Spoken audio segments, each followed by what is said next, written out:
Shalom, shalom, shalom, mon frère, ma sœur. Que la paix du Seigneur soit avec toi ce mercredi 30 décembre 2020. Nous sommes à quelques jours, à 48 heures de la traversée de l'ancienne année à la nouvelle année 2021.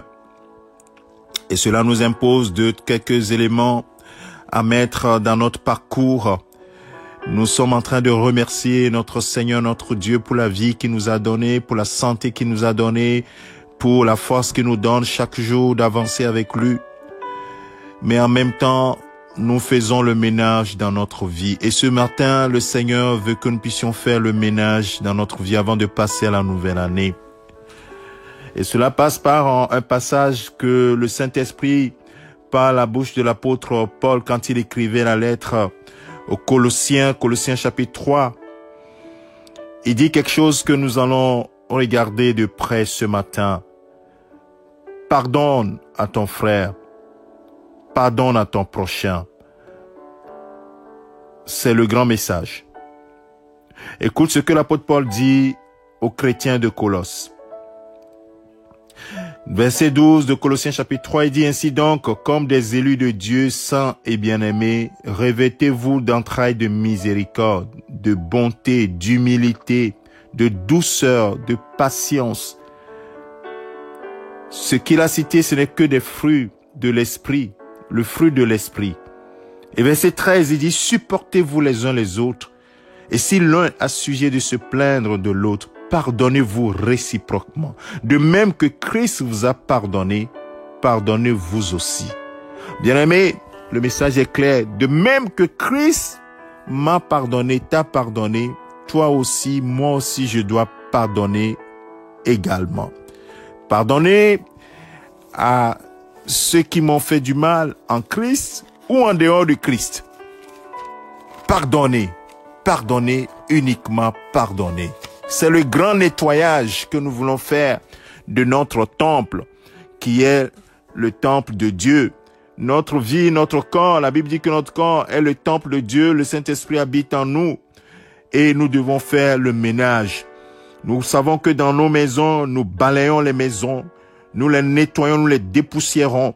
Bien-aimés, il y a des poussières que nous ne devons pas laisser traîner dans nos maisons. Dans le temple de Dieu que nous sommes, c'est-à-dire la haine, ou bien le non-pardon, nous ne devons pas les garder. Pourquoi nous ne devons pas les garder? Parce que cela ne nous aide pas dans notre relation avec Dieu. Et c'est justement le Seigneur Jésus-Christ qui en parle. Il dit, lorsqu'il enseignait à ses disciples que tout est possible, quand tu demandes, tu peux recevoir. Il leur disait dans Marc chapitre 11, le verset 24 plutôt, il leur disait, c'est pourquoi je vous dis, tout ce que vous demanderez en priant, croyez que vous l'avez reçu et vous le verrez s'accomplir. Lorsque nous prenons ce verset comme cela, nous sommes contents. On dit, oh Seigneur, tout ce que je t'ai demandé durant cette année, oh Seigneur, je crois que je l'ai reçu. Non, frère, il ne faut pas aller trop vite. Lis la suite. La suite dit, dans le verset 25, le Seigneur continue son discours, il dit, et, ça veut dire que c'est lié à ce qu'il vient de dire. Lorsque vous êtes debout faisant votre prière, si vous avez quelque chose contre quelqu'un, pardonnez, afin que votre Père qui est dans les cieux vous pardonne aussi vos offenses.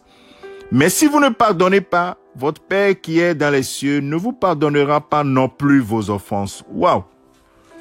Ah, là, le Seigneur met l'équilibre.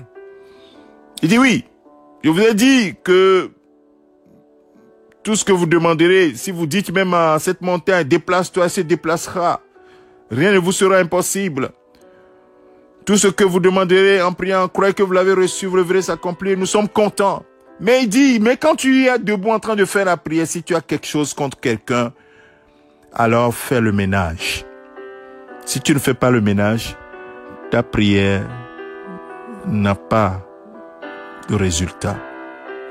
Le Seigneur a mis une condition, frères et sœurs. Donc, en cette fin d'année, la chose importante à faire, c'est de faire le ménage. Alors, mon frère, je t'invite, ma sœur, je t'invite, faisons le ménage dans notre vie. Nous n'avons aucun intérêt à garder des choses dans notre cœur. Nous n'avons aucun intérêt. Tu n'as aucun intérêt. Le Seigneur ne pourra pas marcher avec nous si nous gardons les choses dans notre cœur. C'est pourquoi il va jusqu'à dire, aime ton ennemi. C'est difficile, hein? Aime ton ennemi.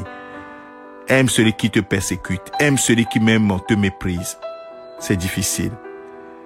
Mais c'est la voix du Seigneur. Nous devons y obéir. Que le Seigneur t'aide à faire le ménage. Il nous reste 48 heures qui nous séparent de la nouvelle année. Fais le ménage. Je te supplie, mon frère, ma sœur. Fais le ménage. Fais le ménage. Fais le ménage. Jette l'éponge. Jette la hache de guerre.